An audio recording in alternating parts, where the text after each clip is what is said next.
Tomorrow night, I'm gonna make this man pay with his life. You're dead in that octagon tomorrow night. Every fighter needs confidence, but too much of it can throw even the best off their game. Sometimes all the trash talk doesn't match the fight outcome. If you enjoyed this video, don't forget to hit the like button and subscribe so you never miss a thing. Now, without further ado, let's dive into 10 times fighters got too confident and it backfired in MMA. First up, Dominick Cruz versus Cody Garbrandt at UFC 207. Dominick Cruz had every reason to be confident. He was the greatest fighter his division had ever seen and had just reclaimed his title after a big win over TJ Dillashaw. So when Cody Garbrandt, a rising contender without a top 5 win, got a shot Cruz's belt, everyone, including Cruz, doubted he could pull it off. He's not in the top 5 of the division, and that's my job to go out there and prove it. This guy's been running his mouth a lot. It's my job to go out there and shut it for him and show him why he's nowhere near the level he thinks he is. Sorry, man. I'm gonna have to embarrass you in front of a lot of people, so you can keep trying, but you're not ready. Cruz had a big advantage over Cody in the trash-talking game too. His sharp comebacks and clever words often left Cody struggling to respond. I believe that I'm gonna knock you out. I know that I'm gonna knock you out. Pointing out a bunch of nothingness, a bunch of opinions that have no validity behind them. There's nothing behind that. Nice word, nice word. You don't even know what it means. Spell it.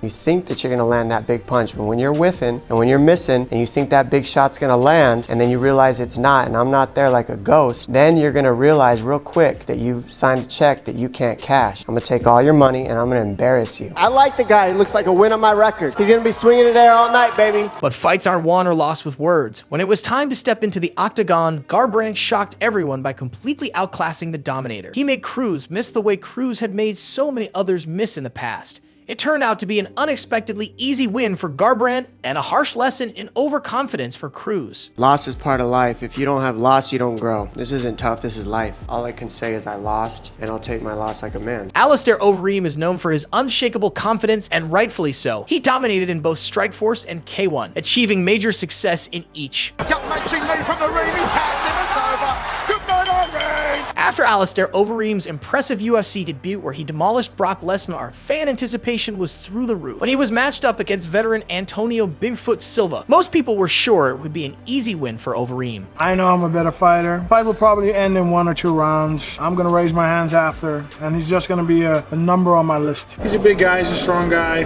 Other than that, shouldn't be too much of a problem. I'm better in the stand-up, I'm better in the ground, I have more knockout wins, more submission wins. I'm better in every aspect, and I'm gonna show that. I have no words for him, I'm just gonna beat him up Saturday, and let that be the end of that. And Over's total dismissiveness of Bigfoot was clearly annoying the Brazilian. Silva kept pushing up against him and getting in his face closer and closer, so I tried to stop him. And Silva said, you better start respecting me. And then he said, I'm gonna have to destroy him. After Alistair Overeem's impressive UFC debut where he demolished Brock Lesnar, fan anticipation was through the roof. When he was matched up against veteran Antonio Bigfoot Silva, most people were sure it would be an easy win for Overeem. What did you say to Alistair after the knockout? Get up, I want to fight. Get up, I want to fight. Conor McGregor had just claimed featherweight gold 3 months before his anticipated lightweight debut at the UFC. But when his fight with the division's champ, Rafael dos Anjos, fell apart due to an injury, Nate Diaz stepped in on short notice for a 170-pound showdown. Always ready for a fight, Diaz was up for the challenge despite the short prep time. The show will go on, so who is McGregor going to fight? He will fight Nate Diaz. Conor McGregor, you're taking everything I work for, mother.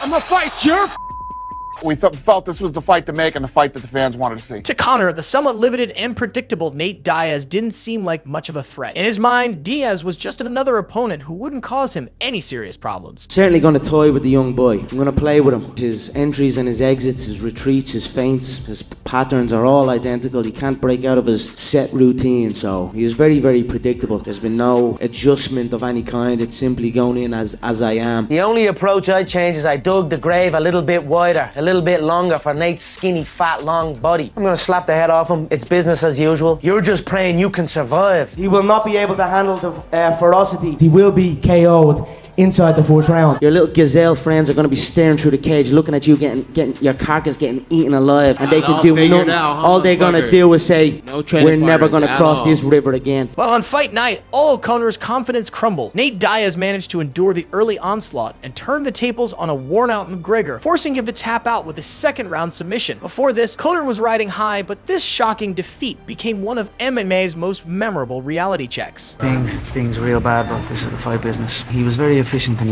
he took shots well. Conor McGregor versus Dustin Poirier 3 ***. We can't leave Conor McGregor out of this discussion without mentioning another infamous example. After McGregor's initial loss to Dustin Poirier at UFC 257, their rivalry reignited, leading to a much more heated build-up for their trilogy fight. This is obviously different. It was legitimately last time. It's getting kind of ugly again. Is that the mindset, enemy, going into this? Yeah, for sure. Getting personal for you at this point? Nah, straight business, man. This is, You're only a little He quickly dismissed everything Dustin Poirier did right in their second fight. Instead, Conor took things personally, even targeting Dustin's wife in his trash talk. He promised to settle the rivalry once and for all in their third bout. It was a fluke win, and I'm gonna correct it on Saturday night. He's getting walked around that octagon like a dog and put to sleep. He knows it as well as I know it, and it's gonna be a butchering. Every shot I have thrown in this camp is a kill shot. I'm gonna kill this man. Win by KO? KO, out on a stretcher. Tomorrow night, I'm gonna make this man pay with his life. You're dead in that octagon tomorrow night.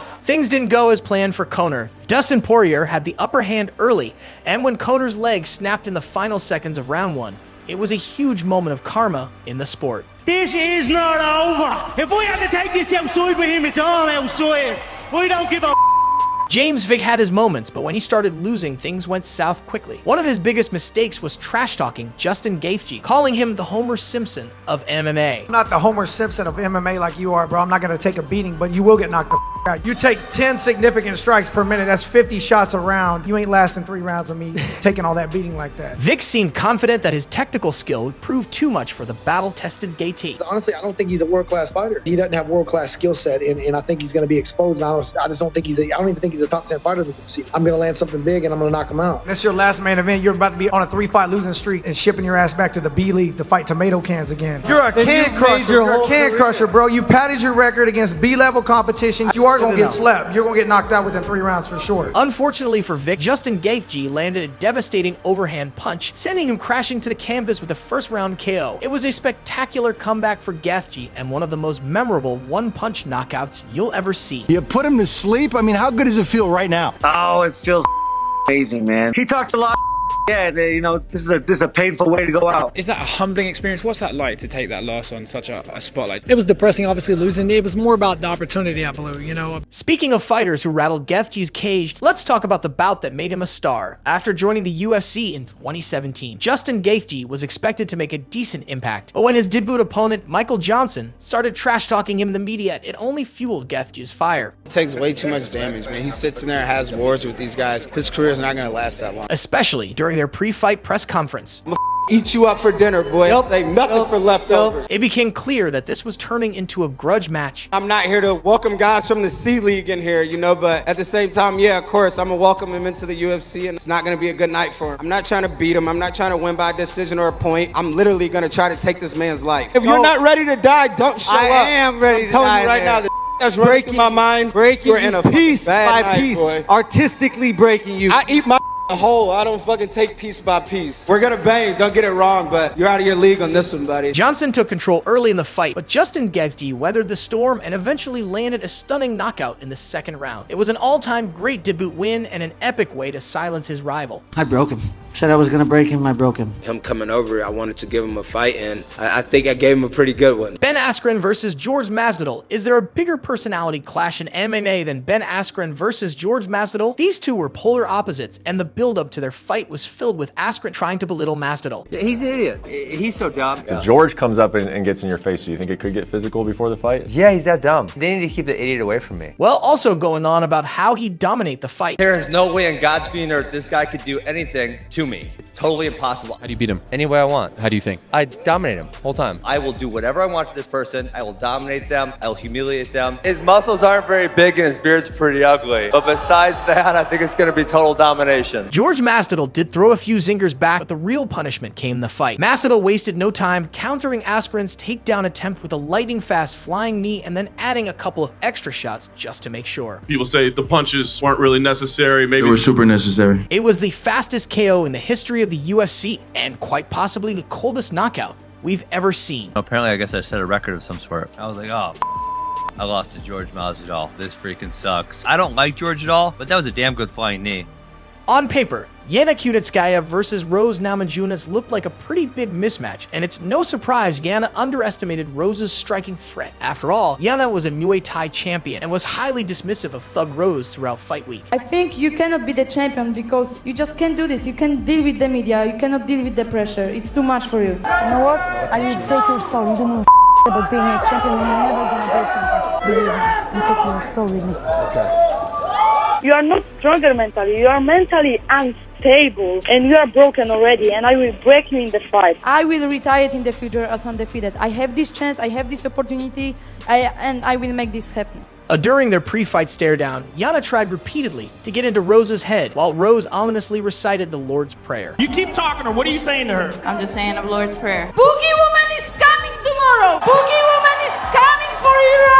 On fight night, Rose's movement caused immediate problems for the champion. She scored an early knockdown and eventually made Yana tap out with strikes. It was a harsh lesson in never underestimating your opponent. Fill in the blank right now. Rose is feeling what? Rose is grateful. Did she overlook me? She could have maybe not expected my striking to be so fluid and elusive. She surprised me with the punch, which knocked me down. Israel Adesanya and Paulo Costa never seemed like they were going to get along. Their rivalry was intense and the trash talk leading up to their fight was off the charts. I feel as if there's genuine animosity between you two. Like, you guys don't get along at all. Even before fight week, this matchup was already setting up to be a preheated grudge match. He's personal to me. I don't want just become winner. I want hurt him badly. Paulo Costa was incredibly confident, believing he would easily run through the champion. Many thought his aggressive, hard-hitting style could pose a real challenge for the elusive Israel Adesanya. Adesanya is nothing. Adesanya is the most shameful champion I have seen ever. I will hit him very badly and he will cry like a baby. I will destroy him. I will hit him so badly. I can kill that guy. He's very skinny. He not have a chance against me. But when the cage doors closed and the fight began, Costa was a shadow of his former self. He was knocked out in the second round. Costa later tried to explain this poor performance by saying he drank half a bottle of red wine the night before to help him sleep. Regardless of the excuse, it was one of the worst title fight performances ever, a stark contrast to his pre-fight bravado. Every fight we've seen leading up to this, he gets aggressive. Did you expect more coming from him? I just felt his energy. I knew, take my time. Energy never lies. And I could feel him, and I knew that he wasn't about that life. When Eddie Alvarez was called to face the great Conor McGregor, he had plenty of experience and skills in his corner.